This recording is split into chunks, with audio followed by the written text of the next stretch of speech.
Muito bem, Isauro. Então vamos para a terceira pergunta, né? Que a gente está falando aqui sobre reconhecer, promover a riqueza, né? Mas a gente sabe que a riqueza ela provém de Deus, né? Ele é a fonte de toda a riqueza, ele é a fonte do trabalho.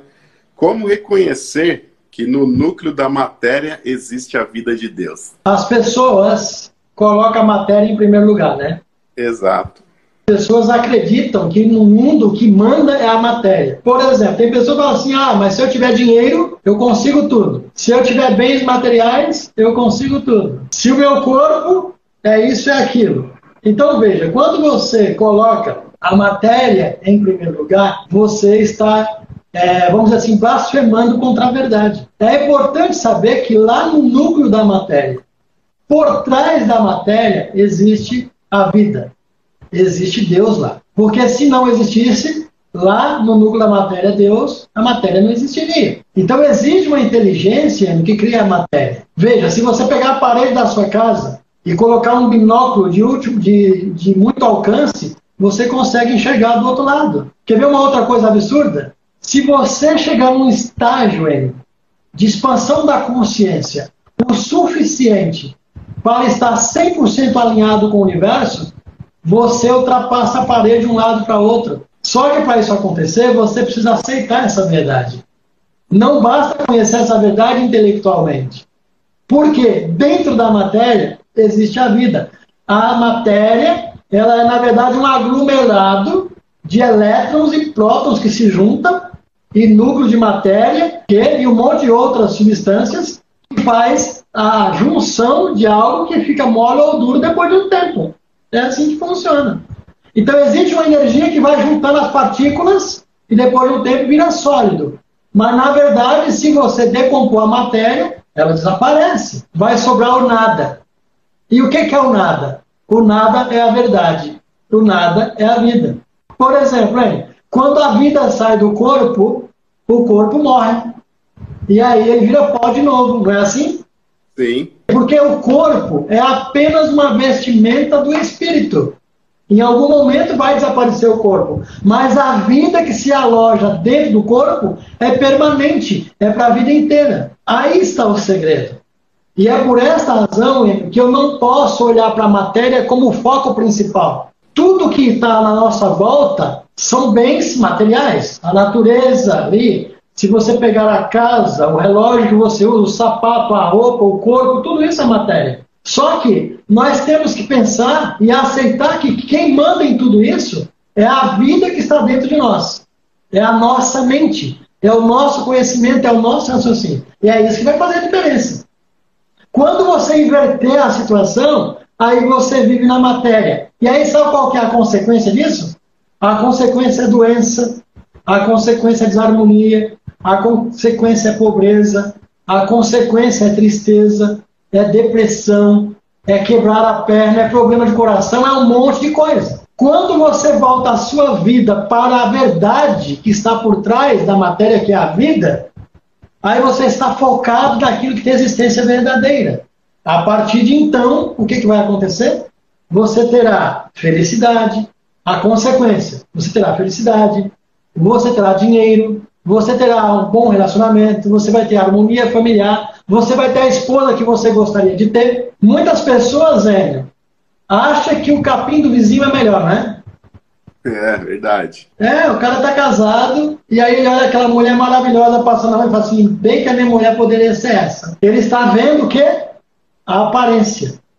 Ele está vendo o físico, mas ele não está vendo a verdade, e muito menos reconhecendo a verdade, que está por trás daquela matéria que está andando. É importante esclarecer que a harmonia familiar é a base do sucesso. É a base da prosperidade. Quando se tem problema em casa, tem problema com dinheiro. A pobreza se instaura. E aí o que acontece, meu amigo? A vida vai para o brejo, como diz a história. A vaca vai para o brejo, como diz a história. Por quê? Porque está focado naquilo que não tem existência verdadeira. Não está focado na verdade. Eis o X da questão. Então, quando a gente fala de AZEN, que é Saúde, Espiritualidade e Negócios, Academia do Empreendedor, plataforma de ajuda mútua, que tem como objetivo principal contribuir para o maior número possível de pessoas, aplicando na prática o dom que está alojado dentro de mim, que eu vim com ele, a minha missão. Se eu não sei qual é o meu dom, eu vou descobrir por meio do Guia do Sucesso, por meio da Semana do Expert do Produto. Nas nossas aulas a gente descobre isso. A partir daí eu vou andar dentro deste segmento, dentro desta direção, e então eu vou ter sucesso. Por quê? Porque eu vou estar alinhado naquilo que o japonês chama de musubi. Olha só, eu vou estar alinhado, a minha mente, naquilo que o japonês chama de musubi. Sabe o que é musubi? Não sei. Musubi é uma palavra japonesa que significa união.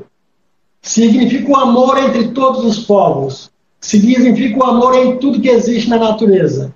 Significa a capacidade que eu tenho de me reconhecer na natureza. A capacidade que eu tenho de saber que eu e a natureza somos uns.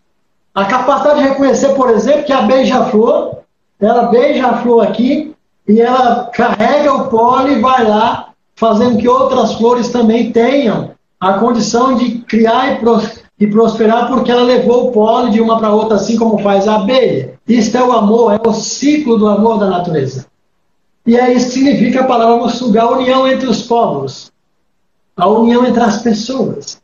É você transbordar o amor, dizer assim, eu e você, nós somos um só. Portanto, aquilo que eu estou vendo em você está dentro de mim. E vice-versa. Ah, Isauro, mas isso é muito difícil de aceitar. Claro que é. Por isso está cheio de gente com problema. Porque tem que conhecer a verdade, para que a verdade liberte, precisa aceitar a verdade que está lá. E essa é uma verdade que a maioria das pessoas não aceitam. Conhecem, mas não praticam. Você entendeu, hein? Quer ver outra coisa importante? A gente fala no mundo moderno, uma das palavras de ordem, o que é, hein? Um negócio chamado empatia, não é? Exato. O que é empatia mesmo? Empatia é reconhecer que eu e você somos a mesma pessoa. Não, empatia não é isso. Empatia é eu me colocar no lugar do outro. Isso, também. Também não. Sentir a dor do outro. Alegrar com a alegria do outro. Isso é empatia. Agora, ética, o princípio da ética que é eu aceitar que eu e o outro somos um. Isso é ético. Agora, empatia é eu me colocar no lugar do outro. Aí, aqui está o X da questão para a gente reflexionar, hein? É por isso que a gente se ferra. Porque a gente quer se colocar no lugar do outro. E sabe onde está o problema aí? O outro não existe. Então tem várias palavras bonitas no nosso dicionário e que é explicadas de forma muito bacana, e a gente também explica que quando na verdade a gente precisa tomar cuidado. O outro não existe. Existe eu. Tudo que eu faço que está dentro do meu ideal interno, que está alinhado com Deus, é bom para o outro. Porque o outro não existe. O outro e eu somos unos. Se eu e o outro somos unos, por que eu tenho que me colocar no lugar do outro, hein? Explica pra mim essa história aí. É verdade. Faz sentido? Faz sentido. Então você não concorda comigo que a palavra empatia também tinha que desaparecer do mapa? Verdade. Tem palavras, hein, que são criadas para confundir o povo. E a palavra empatia é uma palavra para confundir o povo. Porque a maioria das pessoas não entende bem esse papo aí da empatia, não. E começa a aplicar da forma que a gente acabou de explicar, porque é o sentido dela. Eu me colocar no lugar do outro. Para eu me colocar no lugar do outro, eu preciso aceitar que o outro não existe. Porque se eu me colocar no lugar do outro, eu estou anulando eu. Parece um papo de maluco, não parece não? Verdade. Parece um papo de maluco. Mas essa é a verdade. Então, quando você cria um sistema, Enio, chamado ajuda mútua, você elimina todas essas coisas do meio do caminho. Você tira esse papo, vou colocar no lugar do outro. Não, você vai fazer o que é certo. O que o sistema faz? Ele coloca todas as pessoas dentro de um sistema, todas elas comercializam entre si, todas elas se ajudam. Quando vai na rede social e propaga, está ajudando todo mundo ao mesmo tempo. A tua publicidade, a minha publicidade, a publicidade do outro, as minhas campanhas, as tuas campanhas, de todo mundo que participa, vai beneficiar todo mundo, porque vai enaltecer esse produto. Todo mundo cresce. E aí todo mundo gera receita para todo mundo. Porque o todo mundo sou eu. A minha ação está embasada com a verdade. A minha ação está embasada com Deus que habita dentro de mim. Moisés perguntou para Deus, quando Moisés teve lá a sua, vamos dizer assim, missão mais importante, que era tirar os hebreus da escravidão, Moisés perguntou para Deus, quando ele viu lá a sarça pegando fogo, que Deus falou com ele, e que Deus falou para ele que ele ia libertar os hebreus, sabe o que aconteceu? Ele perguntou, e quando eles perguntar quem é o Senhor, o que, que eu falo? Ah, Moisés, diga para eles que eu sou, você é, nós somos. E aí, sabe o que a gente deveria fazer? Rever um pouco o português, né? O português deveria ser mais ou menos igual o inglês, que uma palavra só significa tudo. Você usa uma palavra para muitas coisas ao mesmo tempo. Não tem uma palavra para cada coisa. Então, meu caro Hélio, precisamos tomar cuidado com as nossas ações. Precisamos tomar cuidado que a matéria não pode sobressair sobre nós. Que essa é a tua pergunta aí. Parece que eu estou fora da pergunta, mas eu não estou.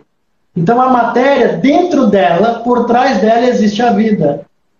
E aí está o segredo de tudo. E desta forma, Hélio, eu tenho dito e respondi a tua pergunta e ainda contrariei você um pouco aí no teu pensamento. Desculpa aí, mas essa é a verdade. Não, que isso, tá tudo bem. Mas faz sentido, Hélio, o que eu falei para você? Não, faz sentido sim. Essa semana mesmo, né, como a gente está falando em edificar o trabalho, né, a gente vê que diversas pessoas, às vezes, elas estão na mesma função, mas umas se dão bem e outra não, né? Eu vi até mesmo uma frase essa semana que fala assim, que a mesma água fervente que amolece a batata, ela endurece o ovo. Então não é a circunstância que estamos que nos muda, mas sim o que tem dentro da gente. Então muitas pessoas são colocadas no mesmo ambiente, no mesmo trabalho, mas uma dá bem e outra não, porque o que está dentro dela é o que muda ela, não a circunstância que ela está ali no momento. Exatamente, Gênio. Quando você não trabalha para vivificar o trabalho, você vai pensar em você e você vai fazer besteira. Quer ver um exemplo? Sim. Você não contou uma história para mim essa semana dos problemas enfrentados pela multinacional que você trabalha, das fraudes que existem lá? Sim. Então, o que essas pessoas fazem? Gerente da própria empresa que vai lá e cria um segundo produto dentro da própria empresa para desviar dinheiro da empresa, certo ou não? Correto. Então veja você, esse é o tipo de pessoa, aquele eu que tudo quer, que não importa a circunstância, que passa por cima de todo mundo, mas vai lá e faz o que quer para ter o resultado financeiro. E quando você trabalha desta forma, você não está dignificando o seu trabalho, não está edificando o seu trabalho, não está edificando o dinheiro e não está dentro da circulação da riqueza. A circulação da riqueza são ações dos meus talentos, baseadas nos meus talentos, com o objetivo de beneficiar o maior número possível de pessoas. Isso é a circulação da riqueza. Isso é ver a vida que está no interior da matéria, que está por trás da matéria, que faz a matéria existir. E quando eu aceito, Hélio, quando eu aceito esta informação, a minha vida fica diferente. É isso. Está respondida aí a tua pergunta.